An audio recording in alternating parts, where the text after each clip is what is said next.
Assalamualaikum warahmatullahi wabarakatuh. Nama saya Ilham Fadil. Saya mahasiswa UIN Sultan Saifuddin Jambi, jurusan Hukum Tata Negara, Fakultas Syariah. Nah, pada kali ini saya ingin menjelaskan ringkasan sedikit mengenai materi politik hukum. Baik.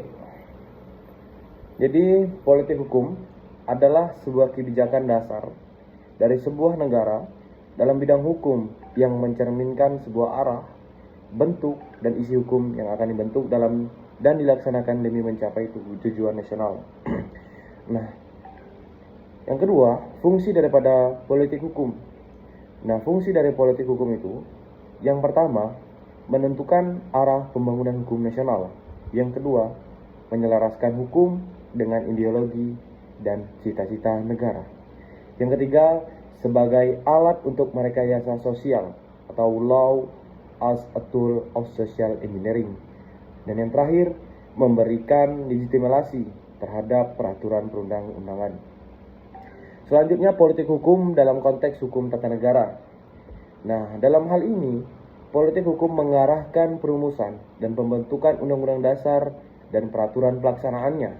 Yang kedua, menjadi acuan dalam pembentukan lembaga negara dan relasi antar lembaga. Selanjutnya, menentukan sistem pemerintahan, presidensial atau parlementer. Dan yang terakhir, untuk menjaga keseimbangan antara kekuatan legislatif, eksekutif, dan yudikatif. Nah, selanjutnya, sejarah singkat politik hukum di Indonesia. Pada masa kolonialisme, era kolonialisme, itu ciri daripada politik hukum yaitu dualisme hukum atau diskriminatif dan pro penjajah. Dan pada era Orde Lama, ciri politik hukumnya yaitu revolusioner, ideologis, dan sentralistik. Pada masa Orde Baru, itu identik dengan stabilitas, otoritarian, dan hukum sebagai alat kekuasaan. Sementara pada era reformasi, ciri daripada politik hukum yaitu demokratis, desentralistik, penegakan HAM, dan supremasi hukum. Nah, bentuk politik hukum itu yaitu yang pertama represif atau otoriter. Hukum dipakai untuk membungkam oposisi dan mengontrol masyarakat. Yang kedua, progresif atau demokratis. Hukum sebagai alat emansipasi atau berpihak pada keadilan sosial. Dan yang keenam, unsur-unsur dalam politik hukum.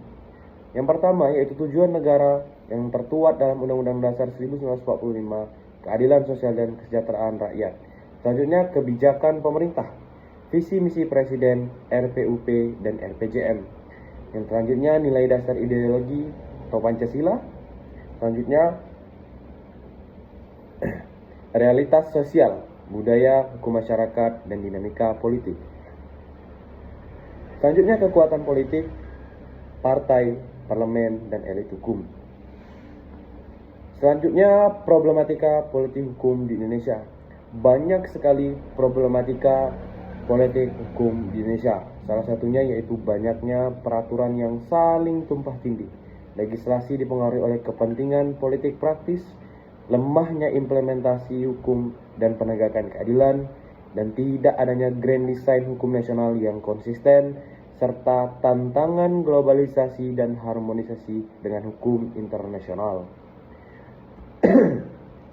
Selanjutnya, contoh kasus politik hukum.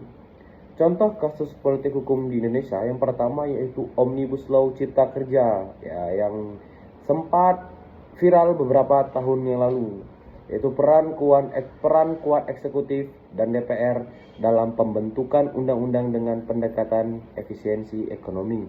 Selanjutnya, amandemen Undang-Undang 1945 merupakan wujud politik hukum reformasi untuk memperkuat demokrasi dan pembagian kekuasaan. Selanjutnya, yang baru-baru saja yaitu Undang-Undang IKN dan Undang-Undang Minerba. Kritik terhadap keberpihakan pada investor atau pihak ketiga dan pengabaian terhadap partisipasi publik. Selanjutnya, arah politik hukum ideal berbasis pada Pancasila dan konstitusi, progresif dan responsif terhadap kebutuhan masyarakat. Yang paling penting, transparan dan partisipatif dalam proses legislasi, serta menjamin supremasi hukum, demokrasi, dan HAM, serta konsisten antara regulasi dan pelaksanaannya. Kurang lebih itu penyampaian singkat saya mengenai politik hukum di Indonesia. Saya akhiri, wassalamualaikum warahmatullahi wabarakatuh.